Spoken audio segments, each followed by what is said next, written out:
There are three particular wonders of the world that always fascinate me.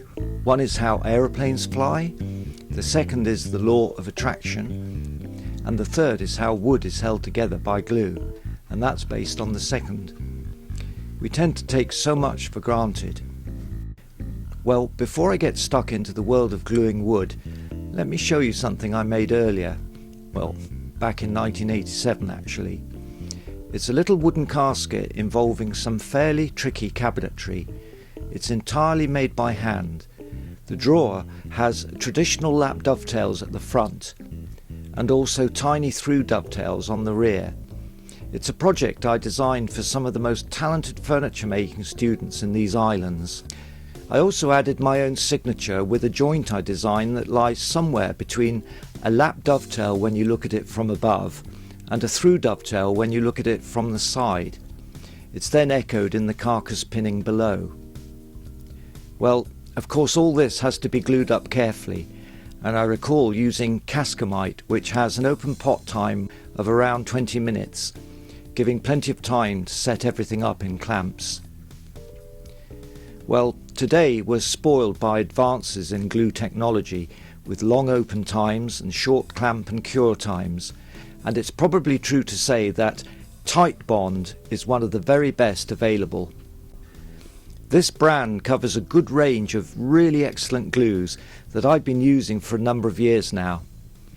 However, I think it's important not to let technology run away with you in this age of liquid nails, and not expect too much of a glue, as at the end of the day wood is wood, and the same principles apply today as 200 years ago regarding its strength.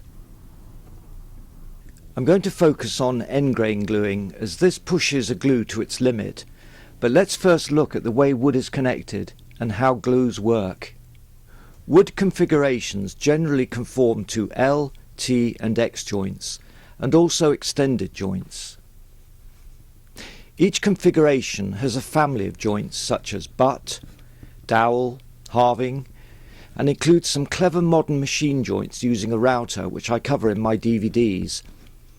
Essentially, the wood fibres need to overlap to achieve a mechanically strong joint, and I think this should be observed when using any glue. Let's now look at how glue works. If you imagine wood fibres are like drinking straws, all bundled together, and in end grain gluing you are looking down hollow shafts, so there isn't a lot of contact. The wood fibres are made up of cellulose, and this is what is bonded when gluing. Synthetic wood glues are based on an emulsion polymer composed of polyvinyl acetate and stabilized with polyvinyl alcohol. In general, these water-based wood glues are just microscopic balls of plastic suspended in water. What allows these polymers to stick to wood so well is that the PVOH has an affinity for cellulose.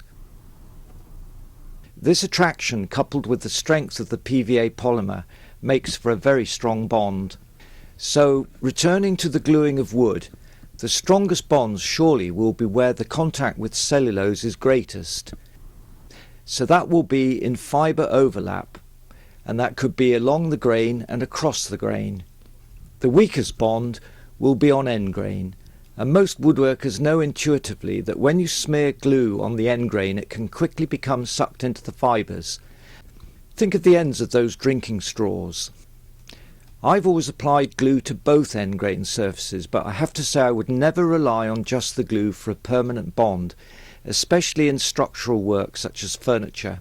But this is where I'm going to put Titebond to the test, as they supply a product specifically for end grain and mitered joints. Titebond No Run, No Drip.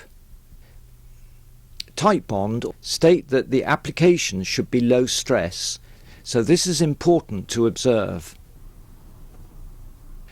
Another important factor when gluing wood, and perhaps one that's also overshadowed by advances in modern glues, is that the bond surfaces should be perfectly flat. Ideally, the glue should not be used as a gap filler. Okay, epoxy resins used in boat building do fill quite considerable gaps, but in cabinetry jointing and other fine woodwork the joint should be a good fit before it is glued. In fact, the shoulder line on a joint should be invisible.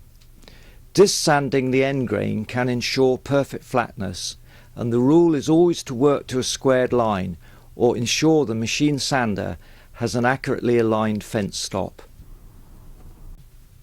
Well, traditions certainly change over the decades, and when I originally trained it would have been unthinkable to edge join a tabletop without using reinforced splined inserts, but modern glues have offered proven results over a period of time, and I myself have been using massive halving joints in my furniture that have now survived 40 years plus service.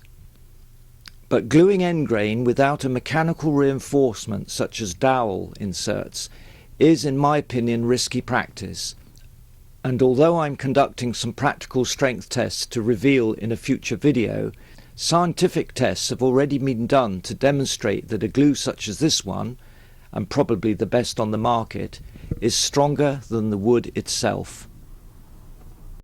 Titebond state: we have seen issues with the deterioration of wood due to moisture but not glue. It seems that the bond between cellulose and the glue is very stable over time, and breakdown of the wood itself is the only cause of joint failure. So really my issue is almost a common sense one, that in end grain bonding there is no fibre overlap. The fibres are severed, and no end of any glue can replace the strength that's been taken away. It therefore surprises me that other experienced furniture makers are prepared to take a risk over end grain gluing, and this inspired me to make this video. The tests that I shall undertake will be done over a period of time to allow many cycles of moisture exchange and timber movement, but I suspect it will be a foregone conclusion.